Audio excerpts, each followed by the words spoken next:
Boa tarde, gurizada.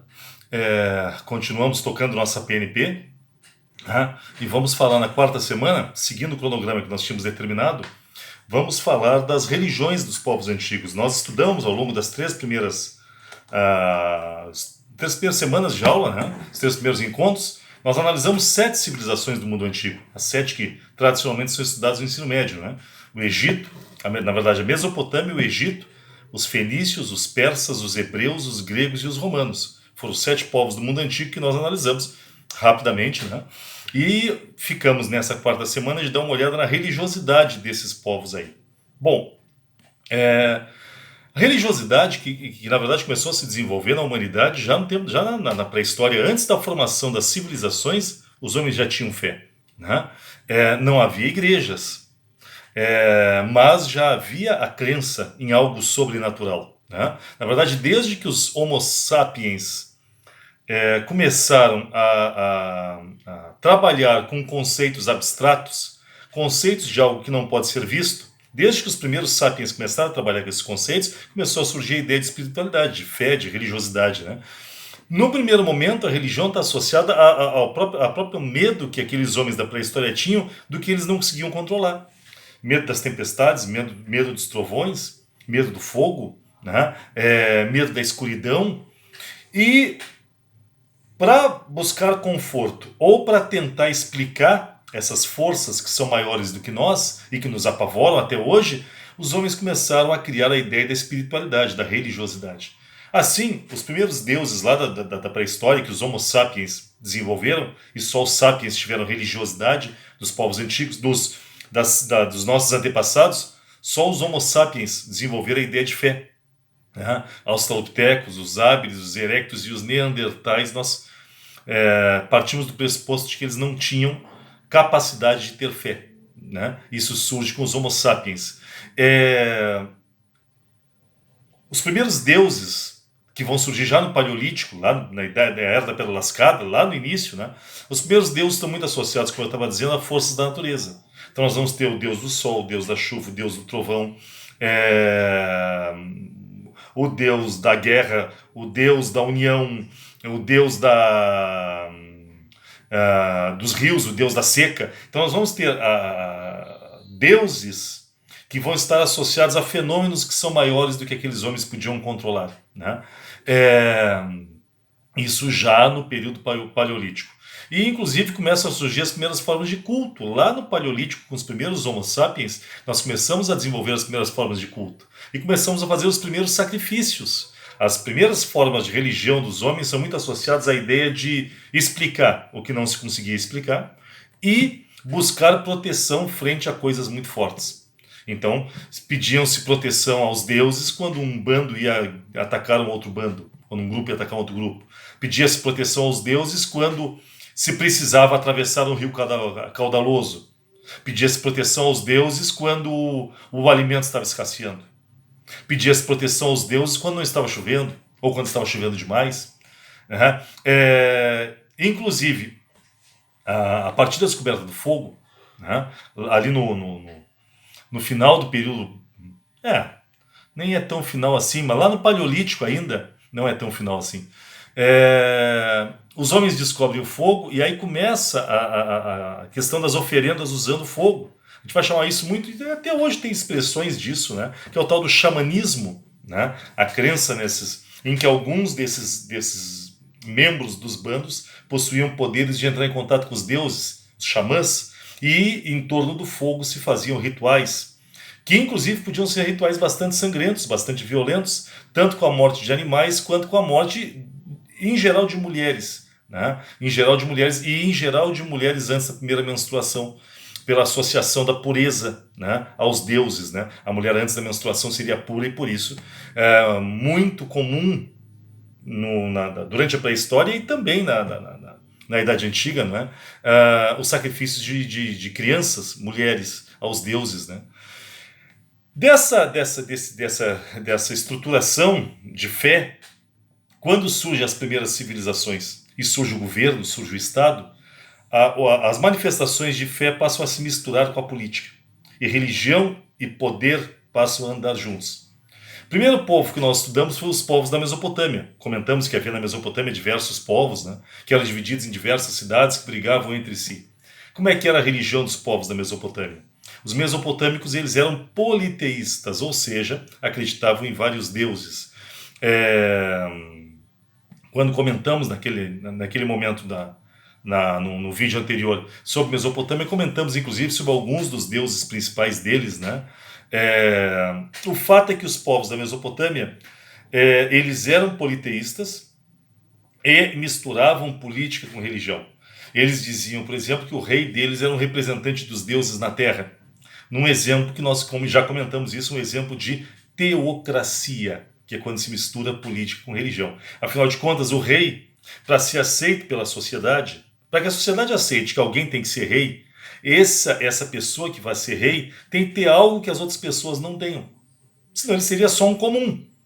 O que essa pessoa vai ter na Mesopotâmia para que as pessoas aceitem que ela seja um rei? Uma ligação com os deuses. Por isso, os reis da Mesopotâmia vão ser considerados representantes dos deuses na terra.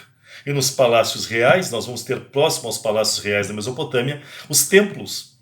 Até tem uma construção que é muito famosa na Mesopotâmia, que são chamados de zigurates, que eram imensos templos, imensos cerimoniais religiosos, né? Imensos templos de oração em forma de torre, né? Dos quais o exemplo mais notável, o exemplo mais famoso foi a Torre de Babel, que a gente inclusive nem sabe se existiu ou não. Mas a Torre de Babel seria um zigurate, um templo em forma de torre, dos povos da Mesopotâmia, que, repito, eram politeístas e misturavam política com religião. Por isso, os templos religiosos são próximos aos palácios reais, em geral. Tá? Saindo da Mesopotâmia e indo para o Egito, nós temos que lembrar que no Egito também havia mistura de política com religião. Quem é o líder político do Egito? O faraó. Quem é o líder religioso do Egito? O faraó. Ele é o líder político e ao mesmo tempo ele é o líder religioso. Até porque o faraó não é um homem. Dentro da fé dos egípcios, o faraó é a reencarnação de Horus e além disso, o faraó é filho de Amon-Ra, filho do deus Sol. Então o faraó ele é mais religioso do que os reis da Mesopotâmia. Se na Mesopotâmia, atual Iraque, o rei era só um representante dos deuses na terra, no Egito o faraó é um deus. E além de ser um deus, a reencarnação de um deus, ele é filho de um outro deus. Olhem a força espiritual do faraó. Mas na Mesopotâmia, o faraó, que era o líder político e também era o líder militar e também era o líder religioso, ele sofria contestação dos próprios sacerdotes do Egito. Né? E é por isso que havia no Egito um constante conflito dos faraós contra os sacerdotes. Os sacerdotes querendo cada vez mais poder, os faraós querendo concentrar cada vez mais o poder. Aí vão dizer, se o faraó era tão poderoso, por que não acabava com os sacerdotes? Porque são sacerdotes que colocam os homens em contato com os deuses. Agora, olha o poder dos sacerdotes do Egito. São sacerdotes que colocam os homens em contato com os deuses. Ou seja, quando os deuses do Egito querem manifestar sua vontade, os deuses se manifestam através dos sacerdotes. Se o faraó é a reencarnação de um deus e os sacerdotes dissessem que tinham entrado em contato com Horus e Horus teria dito a eles que ele não era aquele faraó, que Horus não tinha reencarnado naquele faraó, acabou o poder dos faraós. Porque o poder do faraó está em ele ser a reencarnação dos deuses. Aliás, desculpem, ser a reencarnação de Horus. Esse é o poder do faraó. Quem é que controla essa ligação do faraó com Horus? Os sacerdotes. Logo, se os sacerdotes disserem esse faraó é falso, Horus reencarnou numa outra pessoa, acabou o poder do faraó. E é por isso que os faraós e os sacerdotes viviam brigando uns contra os outros. Tanto é verdade que nós já comentamos isso, no reinado do faraó Amenófis IV, Amenófis tenta enfraquecer os sacerdotes. Como é que ele fez isso? Implantando o monoteísmo. O Egito foi o primeiro lugar da história da humanidade onde se tentou uma experiência monoteísta. Amenófis disse que os deuses eram falsos e disse que só havia um deus de verdade, o deus Atom, representado pelo disco do Sol. Não é o Sol é Amon-Ra. É só o disco do Sol que é Atom. Amenófis IV muda seu nome e passa a se chamar Akhenaton, pode botar o Atom no nome dele, e cria uma nova cidade, inclusive no meio do deserto lá, a cidade de Akhetaton. em homenagem ao deus Atom. Qual era o objetivo do faraó Amenófis, ou Akhenaton, para fazer essa reforma religiosa? O objetivo dele era dizer, só existe um deus, que é Atom. Eu sou a reencarnação do deus Atom. Logo, se vocês querem contentar a Atom, vocês não precisam mais de sacerdotes. Basta que vocês sirvam a mim, pensou o Amenófis. Quanto mais vocês servirem a mim, que sou a reencarnação de Atom, mais vocês serão abençoados nas suas vidas por Atom. Essa foi a estratégia do monoteísmo estabelecido pelo Amenófis IV, né, que passa a se chamar, como eu disse para vocês, Akhenaton. Bom, deu certo essa experiência monoteísta do Atom? Não deu certo. Porque os egípcios já tinham uma tradição de crença em vários deuses. E isso foi considerado uma forma de desrespeito aos outros deuses. Tanto é verdade que quando Amenófis morreu, ou Akhenaton morreu, a tumba, o sarcófago de Amenófis foi violado e a tumba de Amenófis foi toda riscada. Mais do que isso, acredita-se que o rosto de Amenófis tenha sido, o esqueleto de Amenófis tenha sido todo esfacelado a porrada pelos egípcios. Em especial a região dos olhos, né, o esqueleto de Amenófis estava principalmente batido nos olhos, porque segundo os egípcios, quando se fazia isso, se fazia a coisa mais cruel que se poderia fazer com o morto. Ao se bater na região dos olhos do esqueleto, estava-se, segundo a crença dos egípcios, cegando o espírito, cegando a alma do morto. E Amenófis teria ficado cego. Resultado, Amenófis teria buscado pelo resto da eternidade o corpo para reencarnar. Lembre-se, e nunca teria achado que teria ficado cego. Amenófis teria ficado vagando eternamente como punição por ter desrespeitado os deuses do Egito. Lembre-se que os egípcios acreditavam em reencarnação. E a reencarnação para os egípcios era no mesmo corpo que se tinha ocupado quando a pessoa estava viva. Logo, uma das condições para a pessoa poder reencarnar, segundo os egípcios, era a preservação do corpo até a volta do espírito. Por isso é que os egípcios realizavam as famosas técnicas de mumificação. A mumificação visa preservar o corpo até o retorno do espírito, ou da alma, como queira. Né? Essa é a crença dos egípcios. Além de tu ter que preservar o corpo até a volta do espírito, lembrem-se que havia uma segunda condição para reencarnar no Egito. Era preciso passar pelo julgamento de Osíris. Quando a pessoa morria, ela era levada pelo submundo, pelo Vale dos Mortos, né? Ela era levada pelo submundo por Anubis, o deus Chacal, até a presença de Osíris. Osíris então fazia perguntas para o morto, né? E arrancava o coração e colocava numa balança. Se o coração fosse leve como uma pluma, é sinal de que a pessoa tinha tido uma vida boa. E ela então passaria pelo julgamento de Osíris. Para terminar a reencarnação, ela teria que ter preservado o corpo até o retorno do espírito. Por isso, as técnicas de mumificação, e mumificação não era só para faraós nem para nobres. A mumificação era para todos. Ricos e pobres, homens e mulheres, crianças, todos eram mumificados, inclusive escravos. Podiam ser mumificados. Claro que no caso escravo não eram sempre mumificados, porque o escravo era considerado uma mercadoria. E aí só seria mumificado se esse escravo tivesse uma ligação muito forte com a família que era sua proprietária. Bom, mas o fato é que reencarnado, segundo a crença dos egípcios, reencarnado, tu passaria a viver num mundo paralelo. É por isso que os alunos às vezes perguntam, pô, Delmar, os egípcios não perceberam que ninguém voltou reencarnado? Não, para os egípcios era normal isso, porque havia quase como um universo paralelo, onde viviam os reencarnados.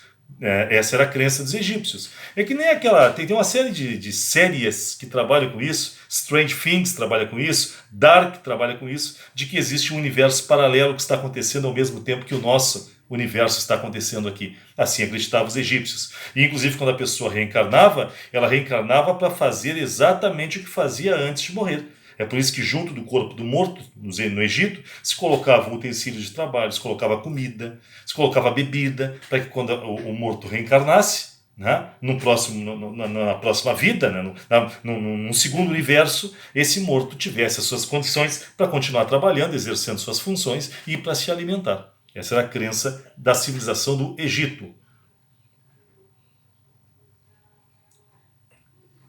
Nós comentamos que o Egito viveu a primeira experiência monoteísta da história, embora tenha durado só o reinado do faraó Menófis IV. Quando no Egito foi implantado o monoteísmo, com a crença no deus Atom, tinha um povo que estava no Egito escravo. Tinha um povo que estava sendo escravizado no Egito, exatamente quando se deu essa reforma religiosa. Estamos falando dos judeus ou dos hebreus. Quando houve a reforma religiosa com o monoteísmo, os hebreus estavam no Egito como escravos. E os hebreus, inclusive, trabalharam na construção da capital, a cidade de Aquetaton. Resultado, os hebreus, terceiro povo que eu estou analisando hoje, que são os judeus hoje, os hebreus que eram politeístas, os hebreus não nasceram monoteístas, eles eram politeístas e em vários momentos os hebreus viveram recaídas, ou não vou dizer recaída porque recaída te dá a ideia de piorar, mas os hebreus em vários momentos voltaram a ser politeístas. O fato é que os hebreus que eram politeístas, acreditamos, foram muito influenciados pela ideia de um Deus só, pela ideia do monoteísmo, com a crença em Atom. Baseado no que eles viram, depois que os hebreus fugiram do Egito, né, e durante o período que eles passaram no deserto, que a gente chama de êxodo ou fuga, as décadas que os hebreus passaram no deserto, durante esse período, os hebreus passaram pelo que a Bíblia chama de um processo de purificação. Purificação em termos de moral, de onde surgiram os 10 mandamentos. Purificação em termos de união, de onde vai surgir a ideia deles se unirem em torno primeiro de juízes e depois de reis, quando eles voltarem para Canaã, para a Palestina, e uma purificação religiosa. E os hebreus que eram politeístas, durante o êxodo vão se converter ao monoteísmo. Tá? E aí nós vamos ter o primeiro povo efetivamente monoteísta da história, os judeus ou os hebreus. Qual é a primeira religião monoteísta? A religião dos hebreus, que é o judaísmo. O judaísmo é a primeira religião monoteísta da história. Judaísmo que é a base depois do cristianismo e do islamismo. O cristianismo e o islamismo vão surgir do judaísmo. Não vamos longe. O cristianismo surge associado à figura de Jesus. Jesus era judeu. Os apóstolos de Cristo eram judeus. Então o que é que diferencia? Isso foi um dos trabalhos que nós fizemos, inclusive, para essa PNP. Qual é uma das diferenças mais importantes dos judeus para os cristãos? Para os cristãos, Cristo é Deus. Né? Cristo é a Santíssima Trindade. Cristo é Deus e é Filho de Deus ao mesmo tempo. Cristo é a materialização de Deus entre nós. E ele voltará no dia do juízo final. Essa é a crença dos cristãos. Para os judeus, o Messias, o Salvador, ainda não veio. E os judeus ainda estão à espera do Salvador, ainda estão à espera do filho pródigo, vamos dizer assim, que virá só no dia do juízo final. A figura que separa os judeus dos cristãos é Jesus. Se a pessoa acredita que Jesus é Deus e ao mesmo tempo é filho de Deus, ela é cristã. Se a pessoa crê que Jesus foi um judeu muito importante, um sábio com muito conhecimento religioso, mas não foi Deus nem foi filho de Deus, porque a materialização de Deus ocorrerá no dia do juízo final. São os judeus. Essa é uma das diferenças fundamentais dos judeus para os cristãos. Bom, ainda, os judeus seguem um livro chamado de Torá, que é composto por parte do Antigo Testamento. Né? É o livro sagrado para os judeus. Eles têm uma série de outros livros, entre os quais eu destaco, por exemplo, o Talmud, que é um livro com uma série de regras religiosas, né? Uma série de aconselhamentos religiosos e morais que os judeus devem seguir. Né? Tem uma série de festas religiosas. Os judeus celebram a Páscoa, por exemplo. Só que, é claro, para os judeus a Páscoa não é a ressurreição de Cristo, porque para eles Cristo não ressuscitou. Né? Para os judeus, na Páscoa, eles celebram a fuga do deserto, a fuga do Egito, o período que eles passaram no deserto, a fuga liderada por Moisés, um dos grandes líderes judeus, né? Um dos grandes líderes dos hebreus. Além disso, o lugar de oração dos judeus ou dos hebreus é a sinagoga, é o centro de oração dos hebreus. Tá? E os hebreus são o povo do Antigo Testamento, são o povo escolhido por Deus no Antigo Testamento. Né? É o povo de Abraão, é o povo de Isaac, de Jacó, de Débora, de Ruth. Né? É o povo de Davi, é o povo de Salomão. são todos judeus, são todos hebreus, né? Do povo que nos dá a nossa base religiosa e ética. A nossa fé ocidental e a nossa base ética vem dos hebreus. Nossa base ética vem dos 10 mandamentos que os hebreus construíram e a nossa crença religiosa vem do judaísmo. Ah, mas eu sou cristão. O cristianismo veio do judaísmo. Ah, mas eu sou evangélico. O evangelismo veio do judaísmo. O judaísmo é a base de tudo. Eu sou muçulmano. O islamismo veio do judaísmo. Né? Então, a nossa base religiosa, da maioria de nós ocidentais, veio dos judeus, né? Ou dos hebreus. Primeiro povo monoteísta da história, só que eu repito, eles nem sempre foram monoteístas. Dois outros povos que nós estudamos, foram os fenícios e os persas. Os fenícios, aqueles do Líbano, comentei com vocês que era o povo do comércio marítimo, que eles tinham um solo pouco fértil para agricultura, mas tinham um território coberto por madeira, eles usavam a madeira para confeccionar navios, e com os navios eles se dedicaram ao comércio marítimo, já comentamos isso. Eram divididos em cidades-estado, como Biblos, Sidon e Tiro, que brigavam umas contra as outras, disputando rotas de comércio. Os fenícios são os pais do alfabeto, embora no alfabeto dos fenícios só existissem consoantes. Bom, como é que era a religião dos fenícios? Os fenícios eram politeístas e eram influenciados pela religião dos povos com os quais eles faziam comércio. Em especial, os fenícios eram influenciados pelos deuses da Mesopotâmia. Era um dos povos com os quais os fenícios faziam comércio. Bom, os fenícios eles tinham dois deuses principais, que eram Baal e Baalit. Um representando o bem, outro representando o mal. E a religião dos fenícios era uma religião que se notabilizou, que ficou historicamente conhecida como uma religião muito ligada a rituais sangrentos. Os rituais religiosos dos fenícios eram muito violentos, com sacrifícios humanos e de animais para garantir a proteção dos deuses. Assim eram os fenícios, o povo do comércio. Os outros são os persas, que também são um povo de comércio, só que os fenícios faziam comércio marítimo, os persas faziam comércio terrestre. Os fenícios viviam no atual Líbano, os persas viviam no atual Irã. Os fenícios são um povo que tinha contato com o mar Mediterrâneo. Os persas eram um povo que tinha contato com o deserto, é um povo de deserto, o povo persa. Os persas, eles também no início eram, no início não, os persas também eram politeístas. Só que, ao longo da história, os persas tiveram uma revolução religiosa, de onde surgiu uma das religiões mais inovadoras do mundo antigo. Os persas, né? Os persas criaram uma religião chamada Zoroastrismo, que foi criada por um cara chamado Zoroastro, ou Zaratustra, um líder místico, um líder religioso, que criou o Zoroastrismo, uma homenagem ao nome dele, Zoroastro, né? O livro religioso deles se chamava Avesta, e é uma religião maniqueísta. O que quer dizer maniqueísmo da religião do Império Persa? Uma religião maniqueísta é uma religião que acredita que o equilíbrio da existência remonta no choque entre opostos. O choque entre os opostos garante o equilíbrio do universo. Os persas acreditavam nisso. Ou seja, só há bem se há mal. Só há luz se há escuridão. Só há som se há o silêncio. Só há o branco se há o negro. Entenderam? No choque entre os opostos se constrói o equilíbrio das coisas. Por isso, segundo os persas, havia dois deuses principais, um representando as forças do mal, outro representando as forças do bem. O deus do bem era Ormuz, também chamado de Ahura Mazda. E o deus do mal era Arimã. E o bem e o mal viviam em constante conflito. Do conflito entre os dois se construía o equilíbrio da existência.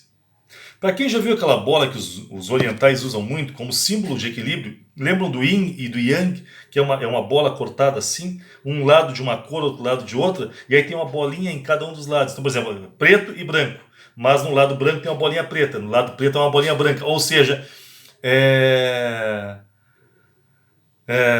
para que exista o bem tem que existir o mal, mas o bem não é totalmente bem, porque dentro do bem existe a semente do mal.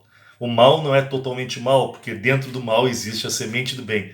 Parece uma loucura, mas essa é a fé de boa parte dos povos orientais. Em especial, as religiões japonesas trabalham muito com isso. O shintoísmo trabalha muito com essa ideia do bem e do mal, né? Do yin e do yang em constante conflito, né? O budismo trabalha com essas ideias também do choque dos opostos, embora eu conheça pouquíssimo dessas religiões, pouquíssimo mesmo. Mas o fato é que os persas acreditavam nisso. E acreditavam que esse equilíbrio só seria rompido no dia do juízo final. Eles também acreditavam no juízo final, os persas. No dia do juízo final haveria o duelo final entre o bem e o mal. E Hormuz, ou Ahura Mazda, venceria Arimã, o bem venceria o mal e triunfaria sobre a terra por os homens selecionados, os homens de boa vontade, os homens selecionados. O bem triunfaria sobre o mal e se construiria um governo do bem para os homens selecionados, né? Essa é a fé dos persas, né? A religião chamada de Zoroastrismo, que vai ser muito importante para os povos orientais.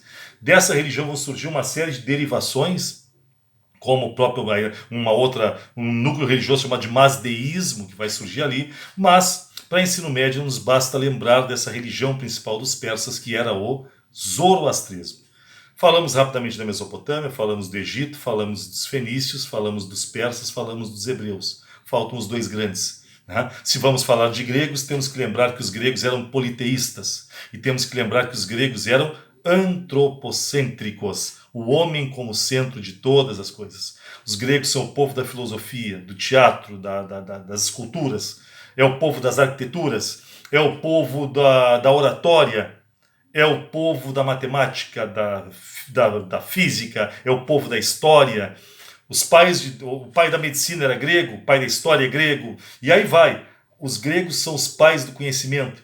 E os gregos valorizam demais o ser humano. É por isso que, se vocês olharem esculturas gregas, procurem notar como os gregos retratam os homens nas esculturas, né? Principalmente homens, porque para os gregos a verdadeira beleza era o corpo masculino. Comentamos isso quando estudamos os gregos. Resultado disso, os gregos são tão antropocêntricos, o homem é tão central para eles, que os deuses vão se inspirar nos homens. Os homens não vão se inspirar nos deuses. Os deuses é que vão se inspirar em nós. Porque é antropocentrismo, homem como centro. Se o homem é o centro, os deuses se inspiram nos homens. Tá? Essa é a crença dos gregos. Resultado dessa crença grega. Os deuses gregos, eles vão ter sentimentos humanos. Os deuses gregos amam, eles odeiam, eles traem. Né? Eles brigam, e inclusive os gregos acreditavam que quando havia uma guerra, por exemplo, entre duas cidades-estado, entre duas polis, é sinal de que os deuses protetores das duas polis estavam brigando no plano superior, e a briga entre os deuses estava refletindo entre os homens. Além disso, os deuses gregos se relacionam com os seres humanos, por isso nas guerras entre as cidades gregas, os deuses interferem. Mais do que isso, os deuses se relacionam com os seres humanos. Nós comentamos isso já, né? E nós temos então o surgimento dos semideuses, metade humanos e metade deuses. Helena, Ulisses, quem mais podia citar? Hércules, são todos semideuses. Tá? Essa é a crença dos egípcios, dos gregos. Essa mistura entre religião e o cotidiano dos homens, e essa ideia de que os deuses têm formas e sentimentos humanos e se relacionam entre nós, e a história da relação entre os deuses é o que a gente chama de mitologia. Os gregos são os criadores de uma das mitologias mais ricas da história, a mitologia grega. Os gregos vão influenciar fortemente os romanos depois. Os romanos vão ser fortemente influenciados pelos gregos. O que os romanos vão fazer? Eles vão copiar os deuses gregos e trocar o nome desses deuses. Além disso, aquela história toda grega que a gente chama de mitologia, os romanos vão enfraquecer. Os romanos vão simplificar. Os deuses romanos são mais simples que os gregos, eles têm menos mitologia, menos história do que os gregos. Os romanos, nós já comentamos isso, são um povo muito mais prático do que os gregos. Muito mais prático. Por isso, os romanos têm uma relação, inclusive, com os deuses, que boa parte de nós tem hoje em dia com os nossos santos, para quem é católico, né? Ou até com Deus, no caso de quem não crê nos santos, como o caso dos evangélicos. Para alguns de nós fazemos promessas, né? Buscando coisas simples. Então, por exemplo, estamos devendo, temos uma dívida para pagar, não estamos conseguindo pagar. a gente faz uma promessa para o santo das causas impossíveis, faz uma promessa. Né? Quando estamos numa dificuldade, quando estamos, por exemplo, não vão adiante, para os católicos, não estão conseguindo arranjar uma companheira, estão ficando velhos, querem casar, se faz uma promessa para Santo Antônio, para Santo Antão, como o pessoal chama, né? Faz uma promessa para Santo Antônio. Os nordestinos fazem promessas para Padre Cícero, apesar de Padre Cícero não ser santo e nem padre, porque ele foi excomungado da igreja. Mas se faz promessas para Cícero. Né? Resultado, a gente chama essas crenças de crenças utilitaristas.